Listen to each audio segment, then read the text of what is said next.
Buenas tardes a todos y bienvenidos a este ciclo de diálogos con dirigentes de Bases para el Bien Común. Como todos ustedes ya saben, Bases es un espacio y es una organización política apartidaria que une a dirigentes y a distintos partidos políticos con sectores de la sociedad civil en miras de pensar un poco el bien común, el cuidado y la promoción de la persona humana. Buenas tardes.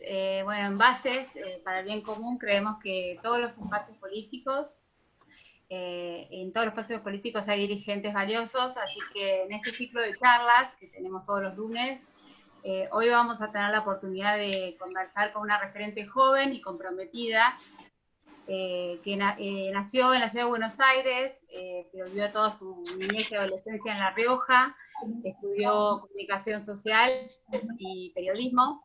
Fue secretaria de Comunicación y luego coordinadora nacional de la Juventud del PRO. Encabezó la militancia joven de Cambiemos en la campaña Salvemos por las Dos Vidas, y en el 2019 fue electa diputada nacional por la Ciudad de Buenos Aires. Le damos la bienvenida a la diputada Dina Resinovsky. Hola, ¿cómo están? ¿Cómo estás, Dina?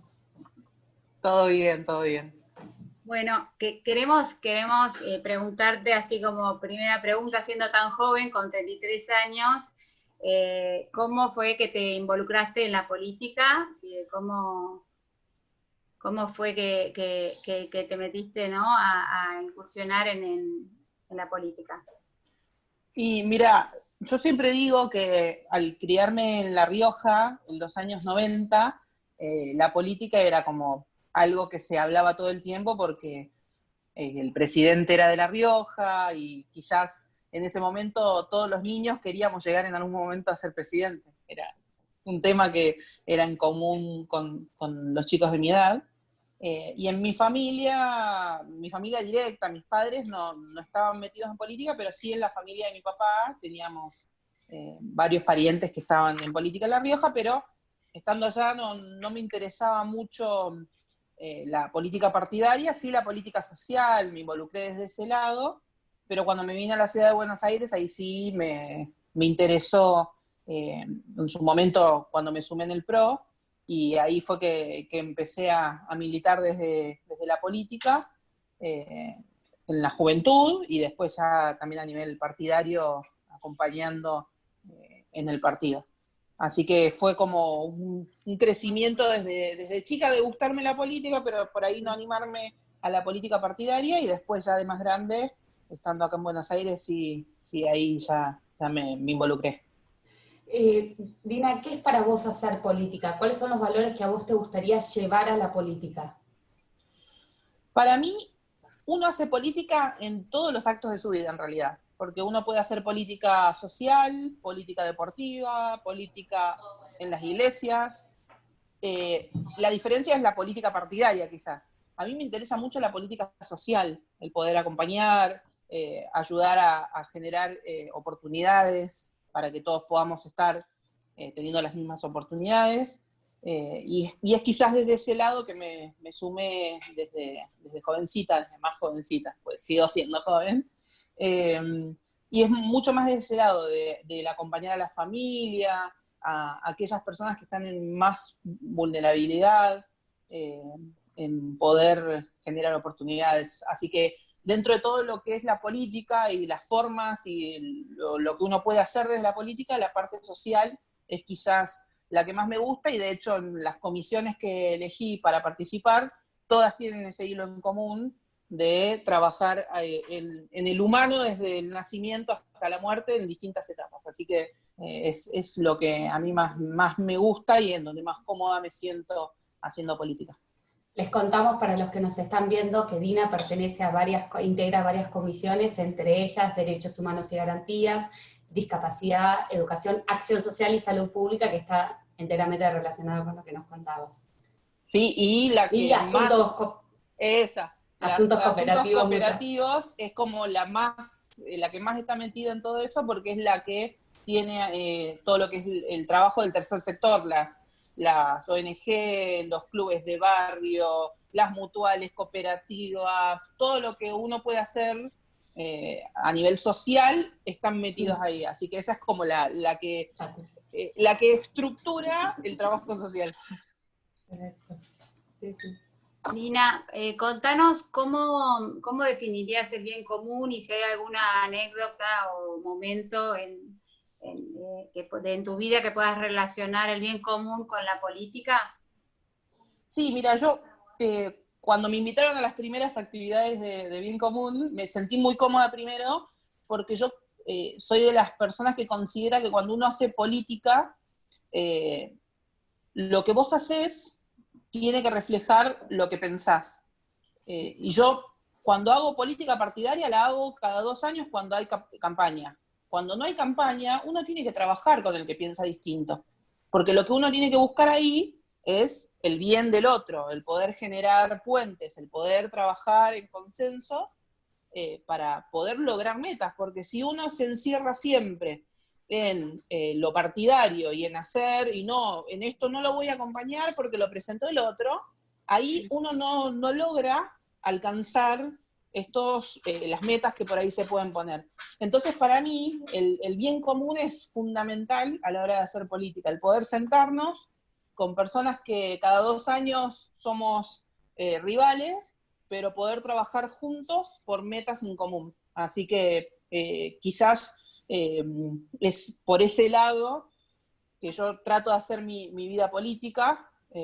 Cuando me tocó tener cargos en el Ejecutivo, en el último gobierno, en las provincias donde me tocaba trabajar, trataba de trabajar con aquel que pudiera estar haciendo una tarea. Entonces, si era un gobierno que no era mío, mejor, trabajemos juntos. Es por el bien final poder trabajar juntos. Así que para mí es fundamental. Esa es esta va justo hilada con lo que dijiste. Nosotros queríamos saber por qué te integraste, te incorporaste a Bases como dirigente. Bueno, primero, la primera charla a la que fui como militante, parte de un espacio político, a escuchar y a participar, y después ya en diciembre fue la primera vez que me invitaron ya como diputada, y me sumé porque me gustó esto de poder generar lazos con distintas personas con las que pensamos en muchas cosas muy parecidas, pero quizás estamos en partidos distintos. Entonces está bueno esto de tener un espacio en donde podamos sentarnos y charlar, dejando lo partidario de lado, para poder generar proyectos en común, para que eso pueda verse reflejado quizás el día de mañana en un proyecto que presente yo o que presente otro diputado que por ahí forma parte también de los encuentros de bases, pero que yo también pueda acompañar. Entonces, me gustó mucho ese espacio y agradecida, y las veces que me invitaron traté de participar, y ahora, bueno, con la pandemia en el medio, también con los encuentros virtuales, y agradecida de esta posibilidad de poder charlar también un ratito con ustedes. Qué bueno. Dina, veo que sos una persona muy, muy cercana a la gente y que le interesa mucho el cuidado de la salud, ¿no? En todos los aspectos, ¿no? En el sentido mental, vi que había proyectos de embarazo, de adultos mayores. En función de eso, también vi que hiciste un vivo en Facebook en donde tratabas con una especialista qué nos pasa en nuestra cabeza en este tiempo de encierro, ¿no? Que me pareció muy interesante. Y bueno, nada, contanos cómo es tu día a día, qué es lo que más te preocupa en este encierro y cuál es el aprendizaje que hiciste hasta ahora sobre estos momentos tan particulares que estamos viviendo. Sí, en un principio, como todo el mundo que está quizás mirando las noticias y no sabe, y la incertidumbre de lo que puede pasar, de lo que no, y cómo va avanzando, y a mí me toca en este caso tener que cumplir la cuarentena a rajatabla, porque soy población de riesgo por haber sido asmática y haber tenido una neumonía muy mal curada. Entonces no puedo exponerme mucho a salir. Entonces, desde ese lugar, también viviendo lo que está viviendo mucha gente, la angustia, el no saber, la depresión. Mucha gente que me ha escrito por redes sociales hablándome de situaciones familiares con respecto a la depresión, a ataques de pánico. a intentos de suicidio, han subido mucho la tasa de suicidios. Entonces, desde ese lado fue que presenté el proyecto entendiendo de que es necesario que el Estado, que hoy, al no haber otras vías para poder hacerlo, porque como están cumpliendo cuarentena, una gran porción de la sociedad a rajatabla en sus casas, el Estado tiene la posibilidad de hacer campañas, de comunicar a través de sus medios y a través de medios privados mediante la pauta, de cuáles son las vías que tiene el Estado para poder acompañar a la gente.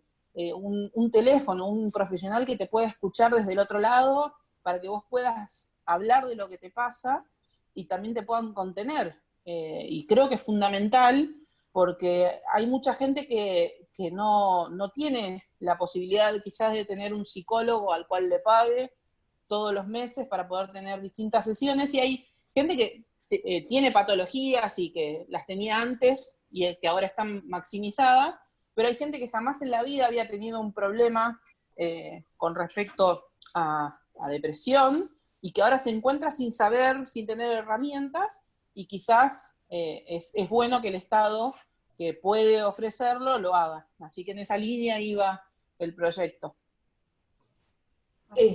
Sí, es interesantísimo, y más en este momento. Les vamos contando a los que se sumaron después. Estamos hablando con la diputada Dina Resinovsky de estos temas que nos preocupan en el medio de esta pandemia, y de lo que es, queríamos saber un poco cómo es un día como diputada. ¿Qué es las cosas? ¿Cómo haces un proyecto? ¿Cómo pensás? Dina tiene en este momento, les contamos a la gente, 32 proyectos propios y más de 300 proyectos en los que ha colaborado con otros diputados.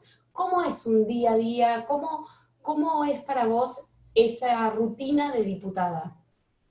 Mirá, si te digo lo que pensaba que iba a ser y lo que es actualmente, ahí está la diferencia.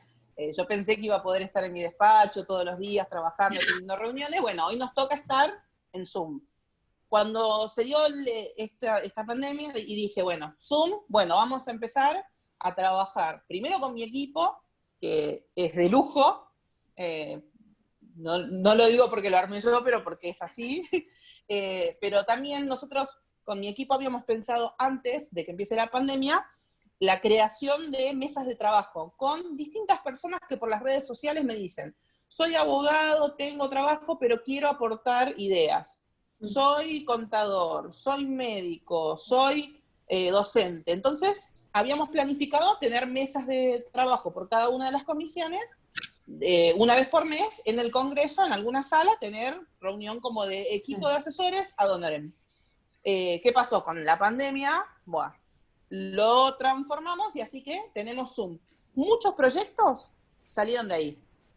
Otros proyectos salen estoy viendo el noticiero y de pronto veo una situación que está pasando y que el Estado podría estar haciendo algo. Se hace un proyecto. Y otros proyectos salen, uno por ejemplo, les cuento.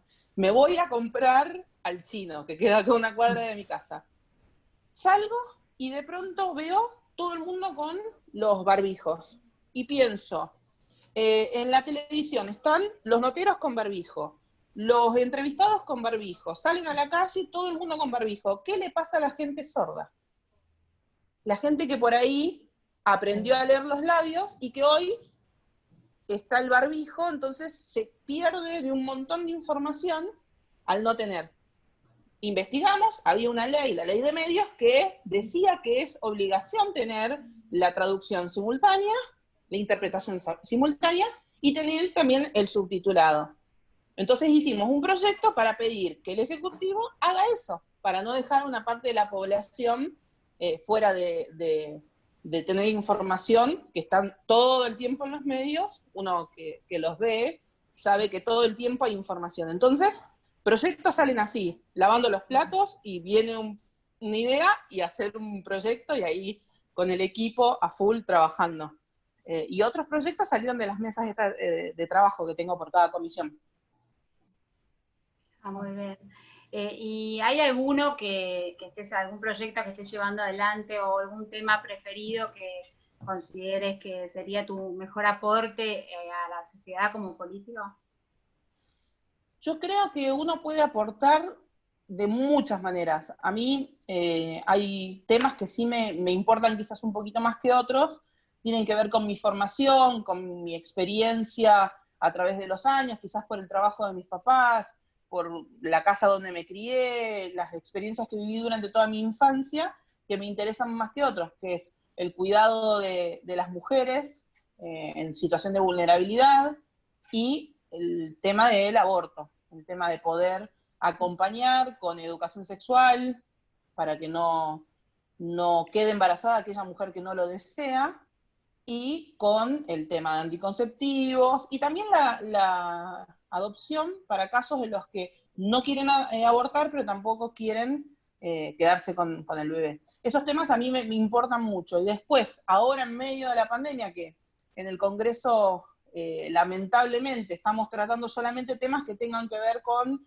la contención de la futura crisis que se puede dar y con temas de lo inmediato, sí me importan muchos estos temas de contención a la gente durante este tiempo, tanto en la tercera edad, con respecto a cuando van a cobrar, o por los abuelos que por ahí están en las casas y no tienen gente que los acompañe y que puedan tener contención.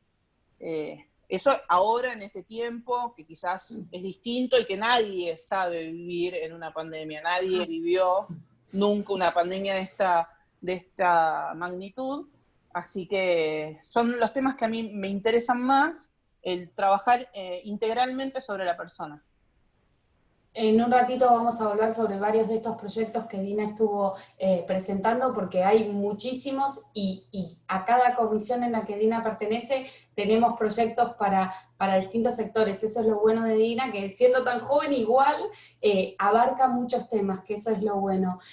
Dina, vos naciste acá, pero viviste gran parte en La Rioja y después volviste. ¿Cómo fue ese volver, venirte más o menos a los 21 de La Rioja para acá?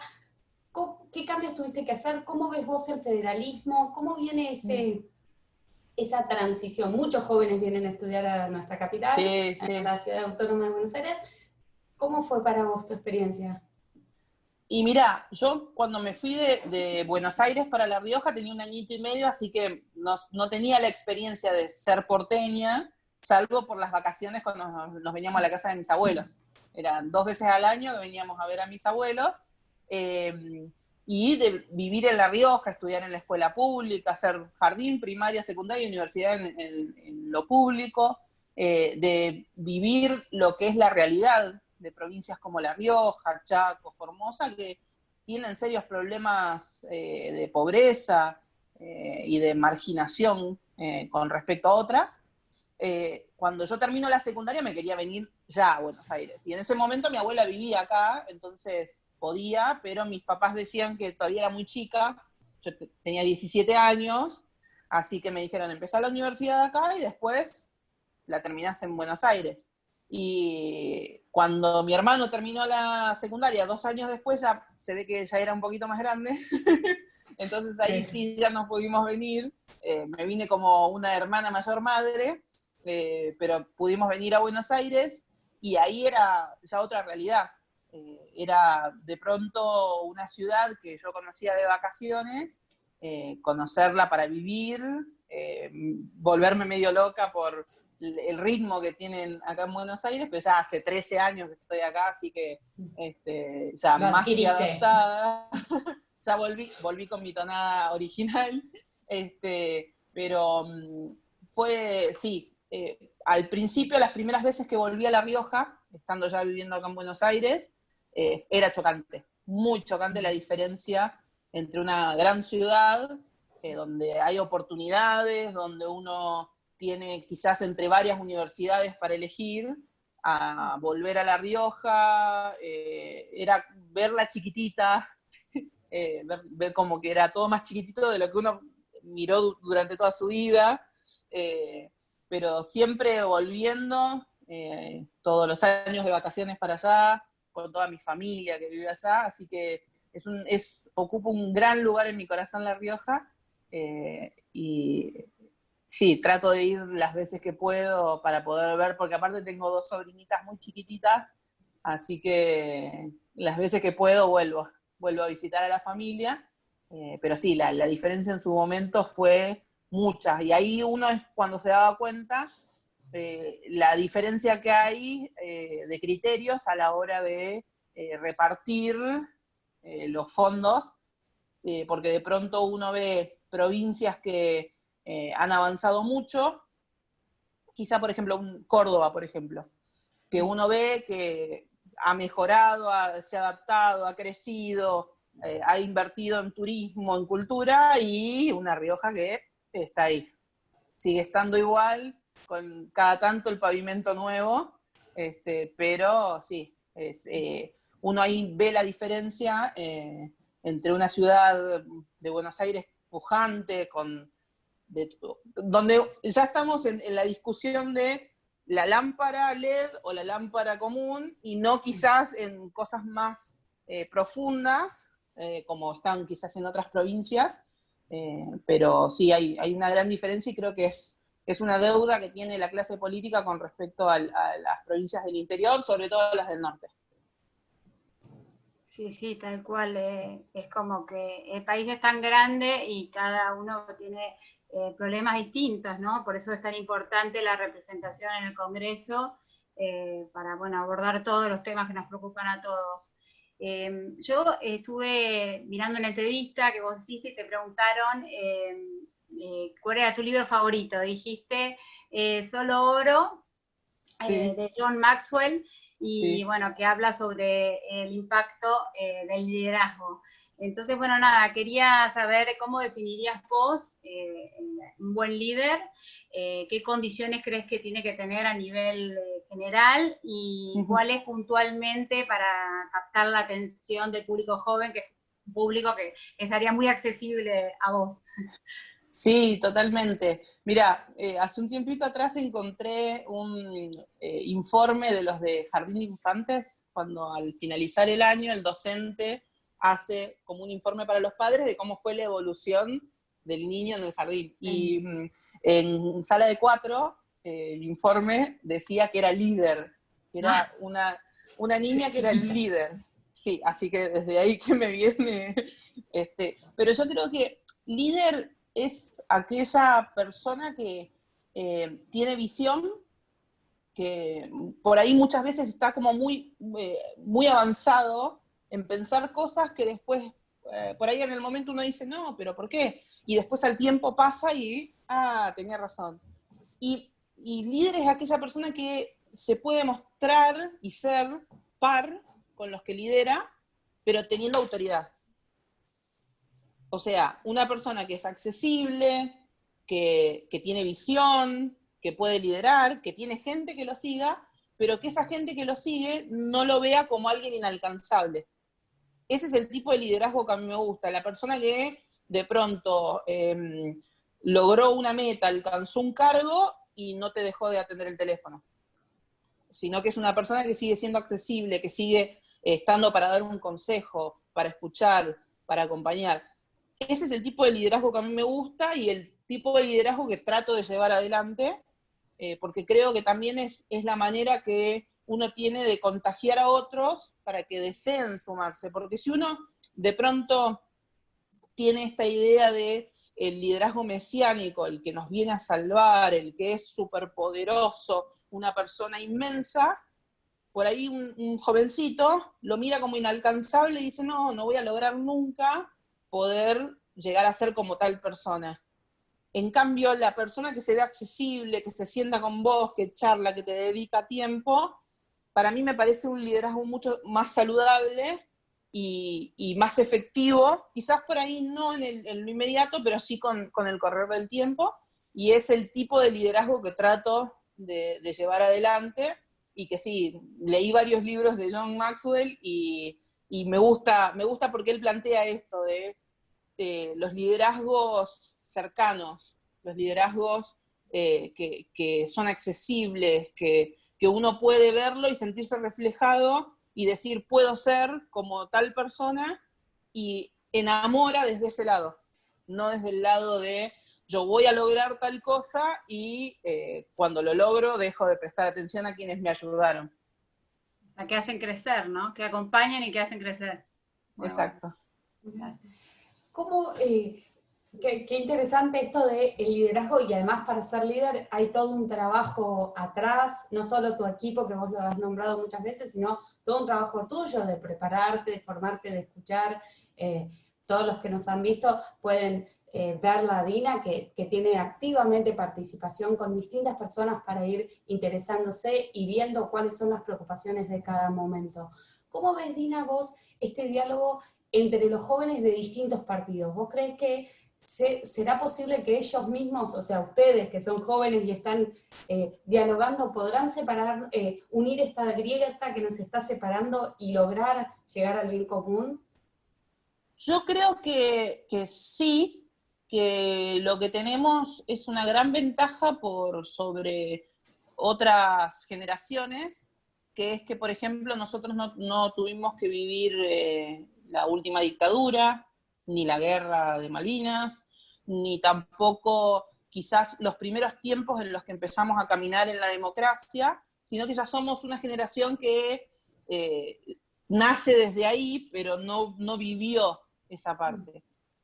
Creo que la juventud está para demostrar que podemos dejar de lado la ideología política para poder trabajar juntos por el bien común. Hay temas en el medio que quizás generan una grieta distinta, no la grieta ya de las diferencias políticas, sino grietas de ideologías, ya de pensamientos que tienen que ver con distintos temas. Creo que quizás un tema que nos puede unir como generación, sin fanatismos, es el tema del medio ambiente. Creo que en eso estamos totalmente de acuerdo, todo, no importa de qué partido seas, que algo hay que hacer con respecto al ambiente, dejando de lado los extremos, porque en todos los temas siempre hay extremos que lo que hacen es generar grietas, pero creo que el tema de ambiente es un tema que puede unir a una generación para trabajar juntos, pensando en el futuro, que es necesario poder trabajarlo, sin pensar en lo partidario, poder trabajar juntos en esos temas, o en el empleo.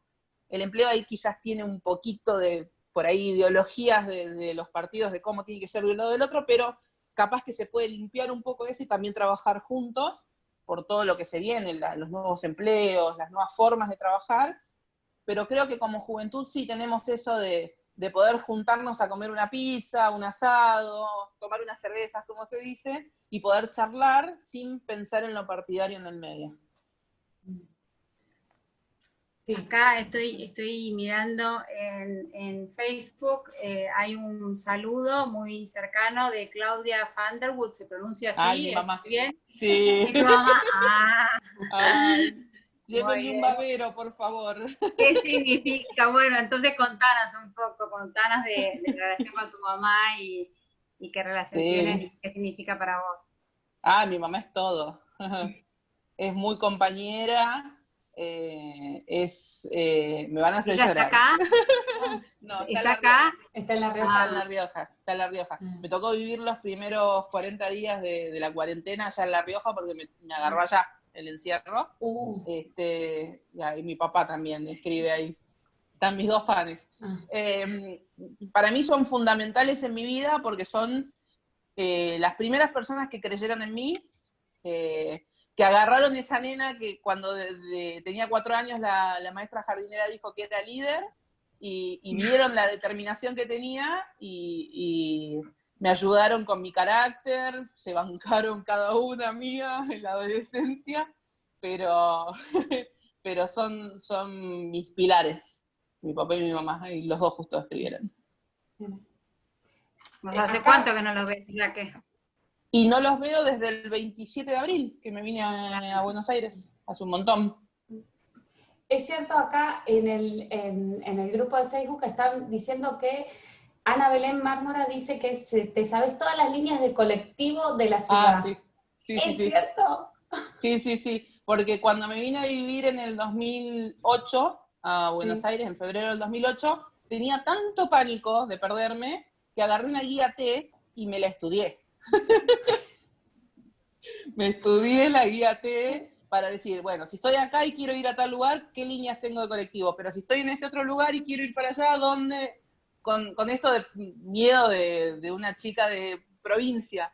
en venir a la ciudad grande, me estudié y sí, tengo la capacidad de saber qué colectivo te lleva a distintas partes de la ciudad. Me sirvió mucho en campaña, me sirvió muchísimo porque hicimos toda la campaña en colectivo y en subte. Vos, hace un rato habíamos hablado, les contamos por si alguno se sumó un poco más tarde, estamos hablando con la diputada Dina Resinowski. Vos hace un rato estabas contando algunos de los proyectos. Hay varios que son muy de la pandemia, por decirlo de alguna manera. Por un lado, vos habías comentado el que correspondía a la línea telefónica para aquellas personas que necesitan este acompañamiento y demás, pero tenés uno sobre el inhalación de monóxido de carbono que justo nos viene para esta época. Sería interesante que nos cuenten porque para todos. Sí, lo presentamos hace un mes y una semana, y voy a empezar a contar todos los días cuántos días pasaron desde que lo presenté, porque es un tema muy importante. Todos los años es muy importante, pero este año más, porque este año las familias están casi las 24 horas en sus casas, y el riesgo a accidentes con monóxido de carbono aumenta. Ayer aproveché la situación que lamentablemente pasó con María Fernanda Callejón, que salió en todos los medios, entonces dije, lo vamos a publicar de vuelta porque es un tema que tiene que salir. Es necesario que los medios, en vez de hablar tanto sobre la pandemia, hablen también un poco de este tema, porque es tan fácil prevenirlo, porque es muy fácil, es mantener abiertas las ventanas con aire, no usar las hornallas para calefaccionar un lugar, ni el horno menos todavía. Si tienen estufas, apagarlas cuando no las usan, tener los respiradores que suelen estar en las cocinas por lo general o en los living.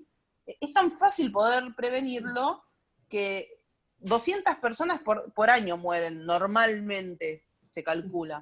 Este año ya iban cerca de 70 casos durante la pandemia de muertes, 70 casos de muerte, más la gente que se salvó, como el caso de María Fernanda Callejón. Entonces lo pensamos desde ese lado, que sea para reforzar lo que hacen en las provincias. Hay algunas provincias, la ciudad de Buenos Aires, por ejemplo, hizo una campaña con respecto a este tema, pero hay provincias en donde no se toca el tema y el riesgo de muerte es muy alto. Entonces, venía más por ese lado, así que por eso agarré y aproveché y lo republiqué al tema, pero no hay voluntad política de tratarlo todavía, y se va a pasar el invierno y ya no va a ser un tema. Sobre todo porque importante. Es prevenible, ese es el problema. Totalmente. Quizás, digamos, es de las cosas más fáciles, no sé si más fáciles. Y aparte, la mayoría de la gente no sabe que los gasistas pueden trabajar durante la pandemia. Sí. Y entonces es tan fácil como llamar a un gasista que venga y revise antes de empezar a prender de vuelta. Yo, por ejemplo, le tengo tanto pánico al tema que tengo en el departamento donde estoy actualmente, tengo una estufa a tiro balanceado y preferí no prenderla, y tengo una estufita eléctrica. Pero porque sé que como es inoloro, no hay forma de detectarlo, le dicen la muerte dulce o le dicen el enemigo silencioso, porque es nada, uno se va a dormir y no se despierta.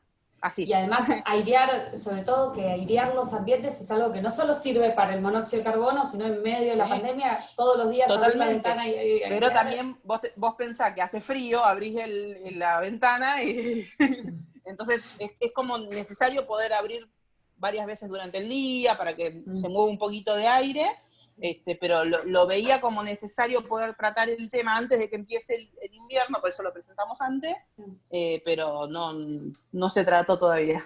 Esperemos que a la brevedad puedan tratarlo porque es un tema importante. Es un tema muy importante y es dedicar minutos de la televisión y de los medios en poder explicar bien, concretamente a toda la población para que se pueda prevenir. Sí, qué importante que es el tema de la información. ¿Y hay algún proyecto así que estés trabajando, que nos quieras adelantar un poco, quieras contarnos que te parece importante? Estamos trabajando junto con mi equipo, están casi todas metidas en este proyecto. Cada una tiene como distintos temas que va trabajando, pero necesitamos trabajando todas juntas y tenemos varios especialistas también a los que estamos consultando, que es sobre el tema de prevención de suicidio en la adolescencia y juventud. Hay una ley, que es la ley de educación, la ley de salud mental, que no está reglamentada, pero que ahí estamos estudiando cuál es la mejor manera, si es proponer una modificación en esa ley o proponer una ley distinta, ya que está enfocada solamente en un rango etario, pero es un tema que como despacho lo tomamos como para trabajar todas juntas y estamos ahí consultando, y cuando veamos que está bien y que tiene apoyo de distintos sectores que trabajan sobre la temática y que trabajan con adolescentes y jóvenes, lo vamos a presentar, porque lamentablemente en Argentina no hay datos concretos de muertes por suicidio en adolescencia y juventud, porque a la hora de hacer un certificado de defunción, muchas veces no se incluye en ninguna etapa de la vida, casi siempre, a menos que sea totalmente claro de que fue un suicidio, no lo suelen poner, entonces tampoco hay datos. Por eso también dentro de la ley está esto de instruir a los científicos que hacen toda la parte de autopsias para crear un protocolo para poder poder tener en claro los casos, porque creo, y con el equipo creemos, que es totalmente prevenible y que hay que trabajar fuerte en esto, porque la generación que son conocidos como los Centennial, hay algo que los une a todos, que es la poca tolerancia a la frustración. Y se deprimen muy fácil, se cansan de algo muy fácil, y muchas veces esto lleva a situaciones de depresión que terminan desencadenando en suicidios, así que es un tema que a mí me importa mucho y estamos trabajando. Vos tenés además un proyecto de prevención y concientización relacionado con los adolescentes de ciberbullying. Sí, también justo en el sí. medio de esta pandemia, que también es un Sí, tema sí. que preocupa y está en algunos casos Totalmente, sí, claro, también está muy relacionado, es como una parte previa que presentamos nosotros sobre ciberbullying, y acompañé el proyecto de Mercedes Houry sobre grooming, que también con la hiperconectividad que tienen los niños ahora, niños y adolescentes, porque tienen las clases, tienen las reuniones con amigos, hacen los boliches los fines de semana y todo eso, es como que están mucho más expuestos a estas situaciones de acoso o de bullying. Entonces, por eso lo creíamos muy importante de poder trabajar esta temática también. Acá tengo una pregunta que me escribió, perdón, Caro, vos querías preguntarle algo. Hay una pregunta que me hicieron por otro lado, que es, hay como una idea en una parte de la sociedad de que los políticos, ¿viste?, son todos corruptos, todos tienen malas intenciones, y que deberían trabajar por el bien común. ¿Cuál es tu mirada? ¿Qué le responderías a un joven que cree que la política está llena de corruptos, que no hacen nada, que se enriquecen? ¿Cuál sería como joven que sos, digo, cuál es tu Bueno, si respuesta? un joven cree que la política está toda llena de corruptos y de gente mala, que se mete en política para generar el cambio. Me encanta. Bueno, te contamos que en Bases tenemos un programa de capacitación en conducción política y de liderazgo social para jóvenes de 18 a 24 años, que se está dando ahora, y bueno, seguramente te están escuchando y te están siguiendo, o te van a escuchar mañana, así que bueno, nada, todo el mensaje que nos estás dando es buenísimo. Para que ellos, bueno, para motivarlos, ¿no?, que a veces falta, ¿no?, y invitarlos a involucrarse en la política, como vos bien decís. Totalmente. Totalmente, dejar de ser tribuneros y empezar a jugar en la cancha. Está muy bien. Es difícil a veces, pero sí, creo que es lo que más falta. Creo que tu ejemplo es bueno para enseñarles que, bueno, tenés 33 años, digo, si ella puede, ¿por qué ellos no? Digo, y creo que desde Bases estamos tratando de, bueno, vamos que se puede. Sí, totalmente, totalmente. Y aparte, hay muchas cuestiones que uno por ahí desde afuera ve y cree que la política es todo lo malo que por ahí sale en los medios, pero no, desde la política uno puede generar cambios reales en la vida de las personas. a mí me tocó poder hacerlo desde desarrollo social cuando me tocó trabajar, de poder generar oportunidades para chicos que estaban postergados y de que te miren y sonrían y te digan gracias, porque no hubiera podido hacerlo con casos de, por ejemplo, clubes que para poder comprar la pelota, las camisetas y todo, para poder tener de su equipo tenían que hacer ferias de empanadas y hacer un montón de ferias de empanadas para lograrlo. Y que el Estado cumpla su rol de poder acompañar y traer todas las cosas, y los chicos te miraban y te decían gracias porque ahora podemos tenerlo y preocuparnos por lo que tendría que hacer cualquier adolescente, poder jugar al fútbol, al vóley, hacer un deporte, estudiar, despejarse y vivir la etapa más linda, porque después se viene la etapa de las responsabilidades, que es la etapa adulta, y ahí ya es distinto. Cuesta un poquito más. Yo me quedé en uno más que, perdón que siga con vos tenés una campaña nacional por enfermedades cardiovasculares y control de pacientes de riesgo coronario. Contanos un poco esto, porque es un tema que ahora se le da un poco más de importancia, pero está un poco relegado. Sí, de hecho fue de los proyectos que presentamos, ni bien empezó la cuarentena, empezamos a presentar proyectos en esa línea porque mucha gente tiene miedo de ir al médico, porque uno piensa que los casos de contagio se dan en los hospitales, o porque por ahí el médico que me atiende tuvo contacto con un médico que está atendiendo a alguien con COVID. Entonces, mucha gente dejó de atenderse. Y según un estudio, se prevén que va a haber cerca de 9.000 muertes por cuestiones cardíacas relacionadas a la falta de atención durante la pandemia. Gente que por ahí estaba a punto de cambiar la medicación por una un poquito más fuerte, porque las cuestiones cardíacas uno necesita hacerse chequeos constantemente porque no tiene que seguir todo el tiempo con la misma medicación. Hay cuestiones corporales que van cambiando. Y un montón de gente que no se fue a hacer los chequeos y que dijo, bueno, me vuelvo a comprar los mismos miligramos, lo mismo, y de pronto necesitaba más y el corazón no le dio para más.